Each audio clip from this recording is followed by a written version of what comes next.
Well, I painted, I think it was about 4 million paintings during the level 4 section of the lockdown. Had a bit of a rest. Maybe it's time to paint something else. Here's a quiet sort of scene. I was going to call it bucolic, but of course that has to do with farming areas rather than... This is a marine scene, well, semi-marine anyway, given that it's the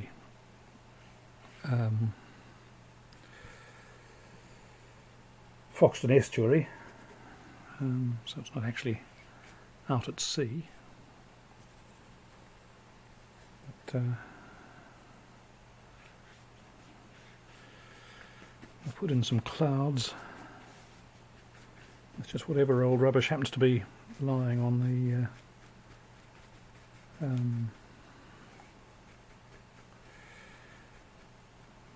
the board. How low shall we go? Around about there somewhere, I think.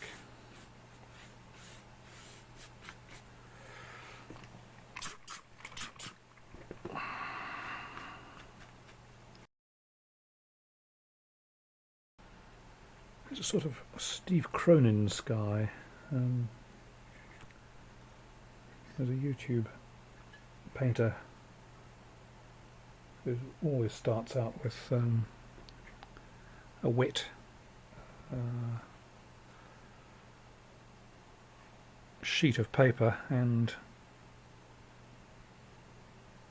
brings in clouds from either side and has a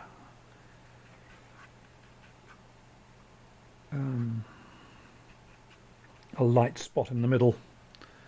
He may have, I think he's modified his standard approach to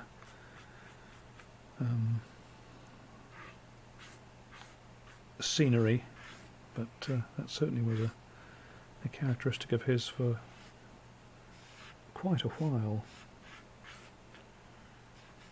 But, well, there's nothing wrong with it, as long as you don't do it all the time. And as I say, he seems to have branched out and started doing other things.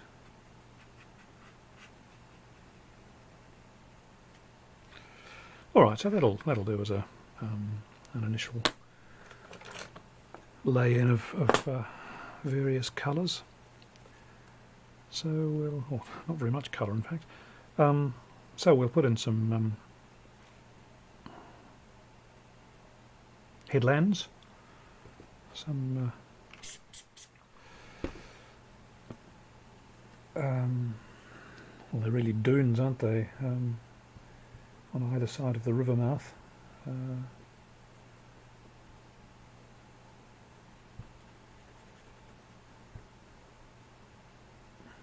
there's a whole lot of dunes around the west coast of the country, which apparently have been there for 10,000 years, I'm told, by my next door neighbours who are geologists. You don't imagine sand dunes being around for 10,000 years, do you?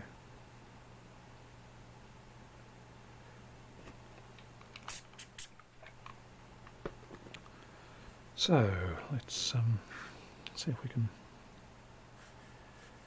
put in some land, and it's going to be higher land further away from the river mouth.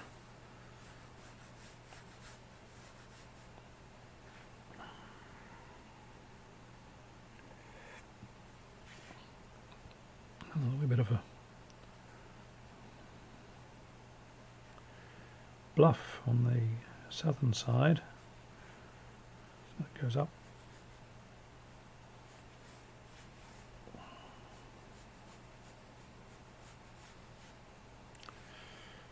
So there's slightly less of a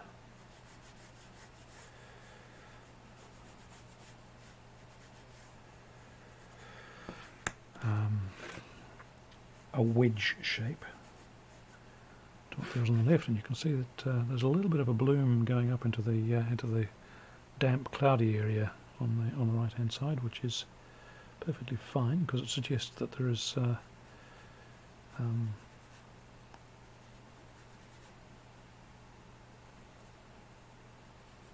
grasses or trees or shrubs or something or other growing on those dunes. As long as it doesn't take over the entire sky, I'll be happy.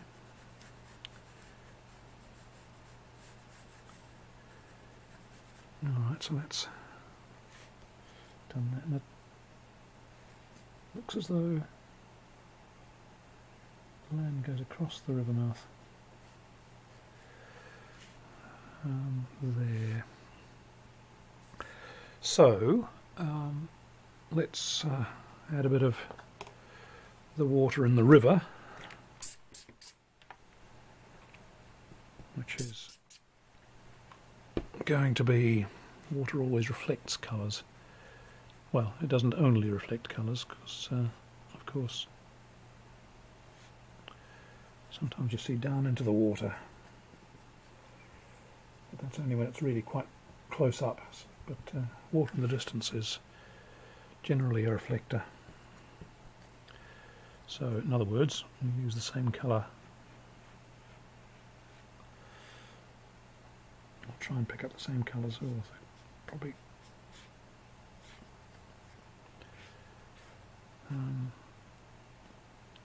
ran that up into the headland here, which I suspect will end up with a bloom coming on the headland. But never mind, we shall deal with that, or not deal with that. It might not be a big problem when it arises. And let's put in just a little bit of a reflection of that there, and some reflection there.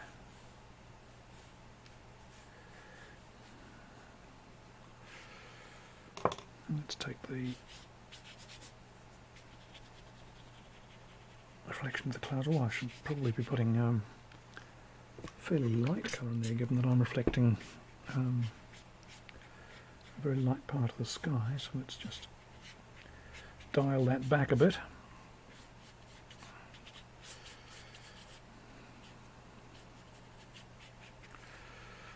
And you get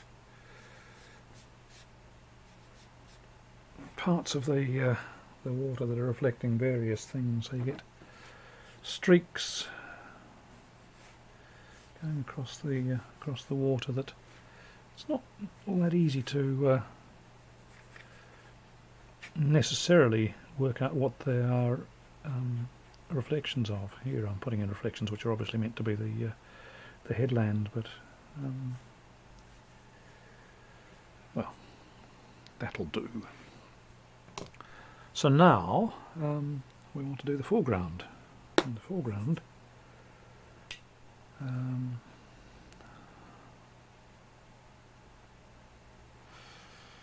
want to have a fair amount of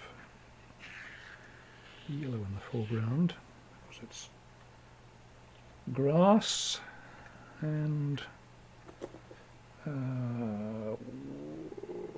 might just wet that area in there with what I've got on my squirrel mop brush here, and I'll take it up to there as well. So I want to cover over that area that's not got any paint on. And let's see if we can put some dark colour in here that's going to make a dark green. And I want to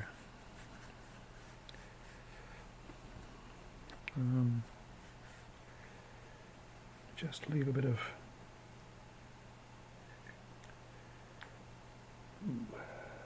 it's gone goopy.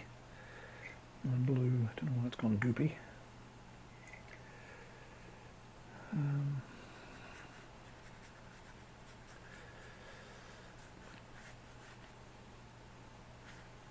So we don't want all of that to be the same.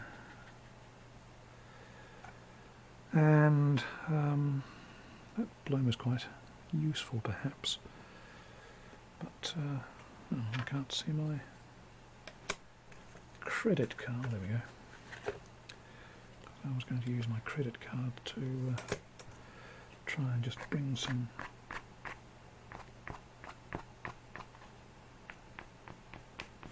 grass up into the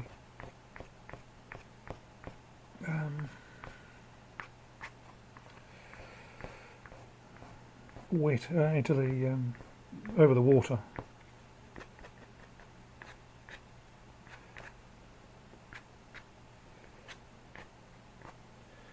I'll leave that for a little while.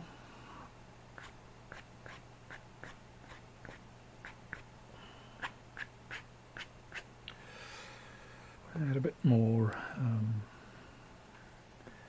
colour going up here.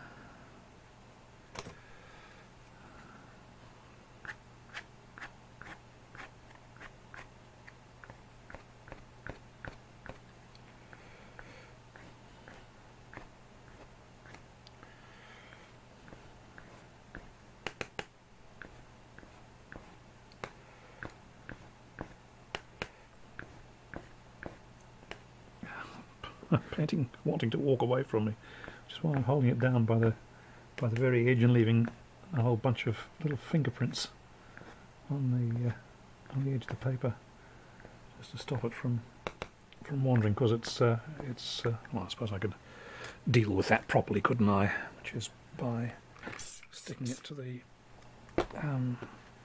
plastic underneath with a bit of water, so I don't get all these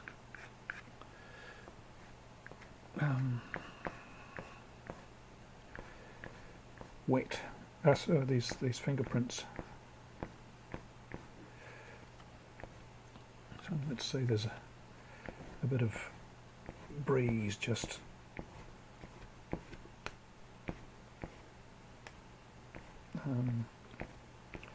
blowing some of this grass across to the left.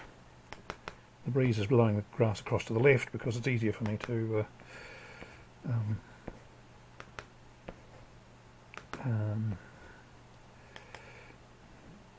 angle my credit card across to the left than it is to angle it across to the right.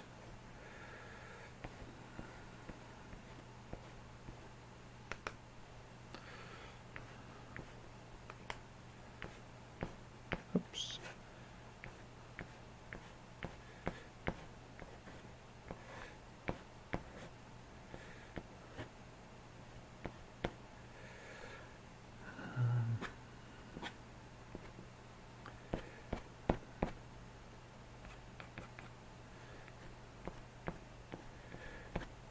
Other sort of grass growing lower down.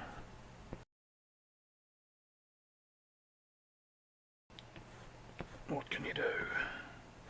Well, you can do that apparently, that's better.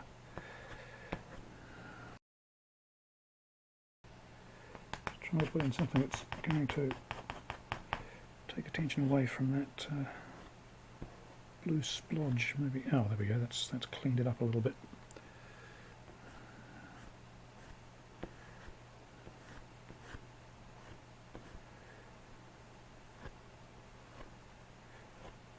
And that one too. And that.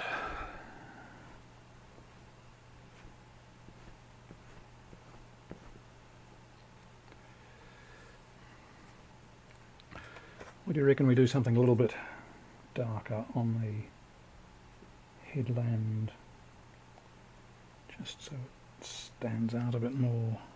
I need to avoid messing up the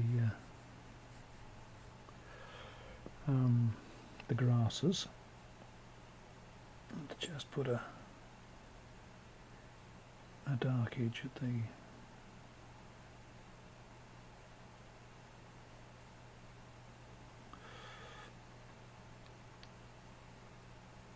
water line, maybe over there as well. Oh well. so we'll mess up the grasses, big deal. Alright, and our headland over here.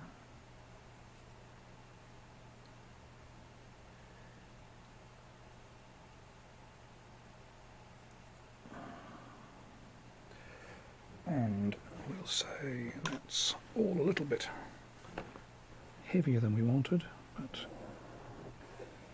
we should be able to knock it back just a little bit by doing that. There we go. I think that's just about the right darkness against the what that was. Oh, bugger. That was a mistake, wasn't it? I should have waited for it to dry.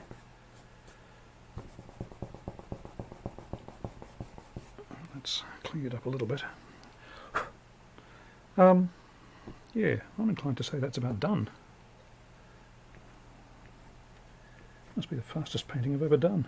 You see now, 10 minutes left on the recording time, which means that I did that in a quarter of an hour. Oh, that's fine. Quarter of an hour's fine. So, there we go. Nice chatting to you, and we appear to have finished a painting. Just take that away. See you next time.